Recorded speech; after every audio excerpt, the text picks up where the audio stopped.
네, 정보통신 기사 기출문제 보겠습니다. 좀 더 많은 자료를 원하시는 분은 그냥 카페에 오시면 체계적으로 자료가 정리되어 안녕하세요. 이번 있습니다. 시간은 광통신의 광통신 계측 및 측정에 대해서 보겠습니다. 광통신 계측은 그 OTDR로 많이 하고 있고요. OTDR은 시험에서 매우 출제가 높은 부분이기 때문에 이번 항목은 되게 중요하다고 할 수 있겠습니다. 꼭 숙지하시기 바랍니다. 예, 문제 1번 광케이블 측정 장비 OTDR에서 다음 질문에 답하시오 해서 여러 번 시험에 나왔죠.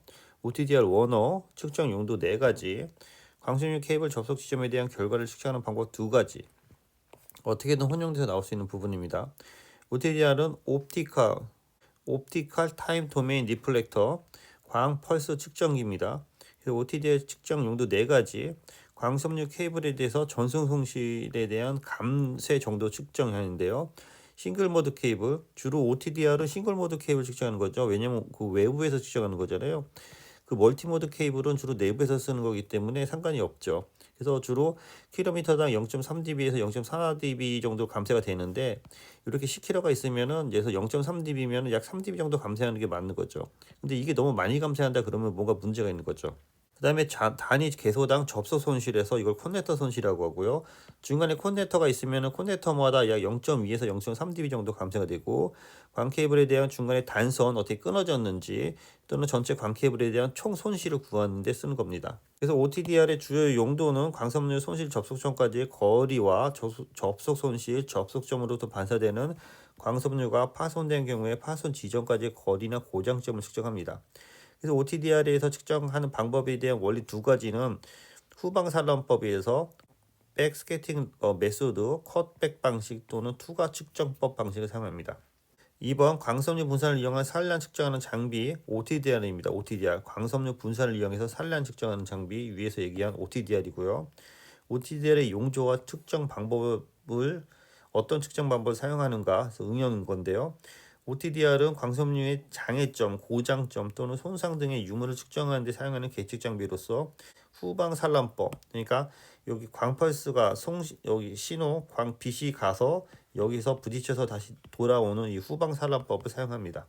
그래서 OTDR 여기 접속점이라든지 커넥터 손실점 등을 하고, 여기가 종단 지점에 이렇게 스플라이싱 된 부분을 볼 수 있고요.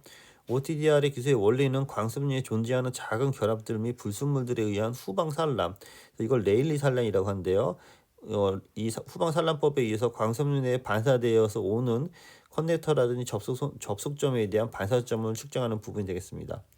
그래서 OTDR은 어디서 종단되는지를 알 수 있고요. 이를 통해서 접속점이라든지 접합부 등을 알 수 있습니다. OTDR 추적은 설치 시 문서와 비교해서 전체적인 그 고장점이라든지 위치, 어디에 좀 그 감쇄가 많이 되는지를 알 수 있는 장비가 되겠습니다. 문제 4번, 다음은 광 케이블 손실 측정하는 방법이다. 가으로하는 용어를 쓰시오. 광섬유 케이블의 손실을 측정하는 방법은 투과 측정법과 후방 산란법이 있다. 투과 측정 방법은 광파워미터를 이용해서 광파워미터로 이렇게 광에 대해서 광을 쏠 수 있는 파워미터가 있는 거죠. 그래서 소스를 넣어주는 거죠. 그래서 이용하는 방법과 이용하는 컷백 방법, 그러니까 중간에 얘를 자르고 측정하는 게 컷백 방법이라는 거고요. 이것과 또는 중간에 OFD라고 해서 OFD에서 얘를 삽입해서 측정하는 삽입 방법이 있고, 후방 산란법은 주로 OTDR에서 주로 많이 사용합니다. OTDR 후방 산란법. 문제 5번 광케이블의 접속 지점에 대한 손실 여부를 측정하는 방법 3가지를 쓰시오. 앞에도 나왔죠. 삽입법, 컷백법, 후방 산란법 꼭 정리하시고요. 문제 6번 광케이블 관련하여 주요 측정 항목 3가지 쓰시오. 투과 측정법, 후방 산란법, 주파수 삽입법 등이 있습니다. 이 문제 좀 헷갈릴 수 있는데요. 광케이블에 사용하는 주요 측정 방법에서 전반적으로 측정 방법을 묻는 것이고, 손실 측정과는 다른 부분이기 때문에 이 위에 손실과 여기 기본적인 측정 방법을 구분해서 학습하시기 바랍니다. 예, 문제 7번 다음 설명하고 있는 측정 방법은 무엇인가 해서 다중모드 광섬유의 대역폭의 특성을 측정하는 방법의 하나로 RF 신호로, 여기 RF 신호가 핵심입니다. RF 신호로 변조된 광펄스를 광섬유 속에 전파시키고 그 진폭 변화에 대해서 측정하는 것, 그것을 우리가 주파수 측정법이라고 합니다. 프리퀀시 도메인 메소드에서 주파수 영역 측정법, RF 신호로 변조된 광섬유를 광섬유에 전파시키고 이와 같은 진폭의 변화에 의해서 대역을 측정하는 방법이 되겠습니다. 네, 다음 측정하는 방법을 쓰시오에서 광섬유 내에 전파되는 광의 일부가 프레넬 반사와 레일리 산란에 의해 입사단으로 되돌아오는 현상, 그래서 후반 산란 광이라고 하는 거죠. 이용하여 광섬유의 손실을 측정하는 방법, 우리가 계속 얘기했죠. 이런 방법을 후방 산란법이라고 합니다. 그래서 단일 모드 광섬유는 주로 컷백법, 삽입법 또는 후방 산란법을 측정하는 거고요. 다중 모드 광섬유는 주파수 영역법을 주로 측정하는 게 핵심이 되겠습니다. 광 커넥터의 측정은 삽입법이라든지 후방 산란법, 반사 손실은 반사 손실 측정법을 이용해서 측정하는데요. 여기서 다시 핵심을 말씀드리면 다중 모드 광섬유는 주파수 영역 측정법으로 측정한다. 요거를 꼭 알아두시고요. 나머지는 컷백법, 삽입법, 후방 산란법은 단일 모드에 주로 사용한다. 단일 모드에서 많이 사용하는 방법이라고 이해해 주시기 바랍니다. 9번 광섬유에서 광섬유 케이블의 성능을 측정하는 원리를 아래 보기에서 찾아서 쓰시오라는 건데요. 다중모드 바로 나왔죠. 광섬유의 대역폭을 측정하는 방법 외 하나로 RF 신호에 변조된 광펄스를 광섬유 내부에 전파시키고 그 펄스의 진폭에 의해서 측정하는 방법.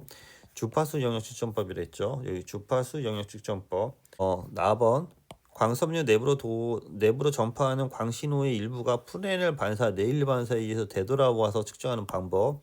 그래서 이거를 후방 산란법입니다. 후방 산란법. 그래서 주파수 영역법은 주로 멀티모드 광 케이블에 측정하는 거고요. 후방 산란법은 접속 전 측정을 많이 하는 거고요. 파워미터는 전체적인 광 파워 손실. 파워미터를 이용해서 중간에 여기 그 송신점과 수신점이 있으면은 이렇게 루프를 걸어서 이렇게 쏴서 광파워미터가 어느 정도인지 또는 양측에서 광파워미터를 해서 쐈을 때 수신이 몇 dB 나오는지를 측정하는 방법이 되겠습니다. 10번 아래는 OTDR 장비를 이용하여 측정한 결과이다. A, B, C, D점이 생기는 원인이 각각 무엇인지를 보기를 참조해서 쓰시오라고 했는데요. A 부분 처음에 쏜 부분이기 때문에 근단 프렌을 반사라고 하고요. B 부분 후방 산란, 파형이 되돌아오는 후방 산란법에 의한 측정 방법. 여기 C 부분 약간 꺾였죠. 그래서 접속점이 있기 때문에 접속 손실에 의한 손실 측정.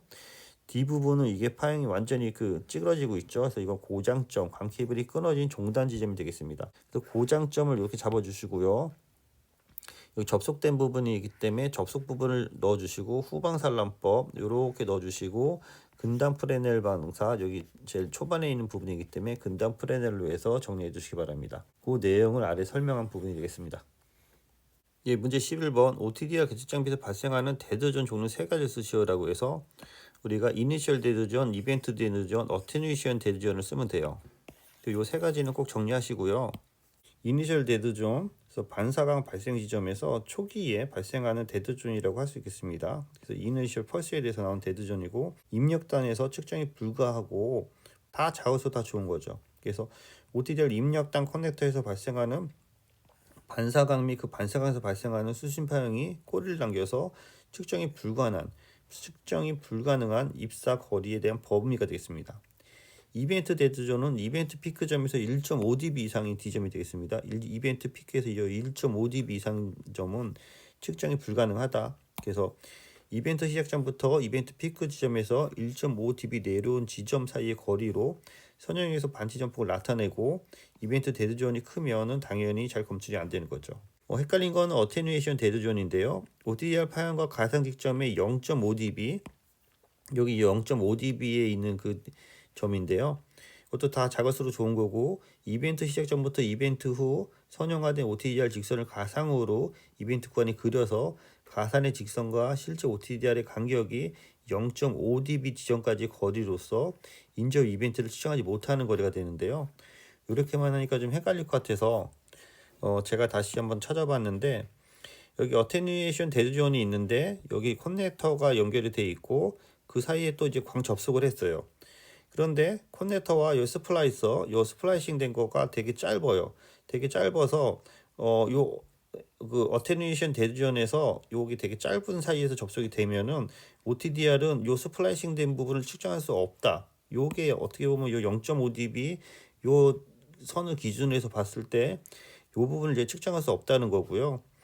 다시 여기 커넥터 페어가 된 부분과 여기 스플라이싱 된 부분이 있는데 이것이 이제 충분히 길면은 OTDR은 요걸 이제 측정할 수 있다라는 부분이 되는 거고 그 부분에 대해서 여기 어테뉴에이션 데드 존을 얘기하는 겁니다. 그래서 여기 불감지대는 요 부분이 이제 불감지대가 되는 거고요. 요것이 너무 짧으면 측정할 수 없다. 그래서 전체적으로 이제 감쇄가 일어났을 때 감쇄가 일어나잖아요. 갑자기 감쇄가 일어나니까 이게 탁 튀는 거고요. 이렇게 감쇄가 일어났을 때 탁 튀었다가 다시 이제 그 스플라이싱 되면서 이제 다시 연결되는 건데 그 사이에 그 측정할 수 없는 부분이 발생하는 부분이 그 감쇄, A 데드 존, 어테뉴에이션 데드 존이라고 합니다. 어테뉴에이션 데드 존에 이렇게 불감지대가 발생하는 부분이 주요 특징이 되는 거고요. 기본적으로 ADZ는 어테뉴에이션 데드 존에서 감쇄가 큰 구간으로 이해해 주시기 바랍니다. 네, 이상입니다. 수고했습니다.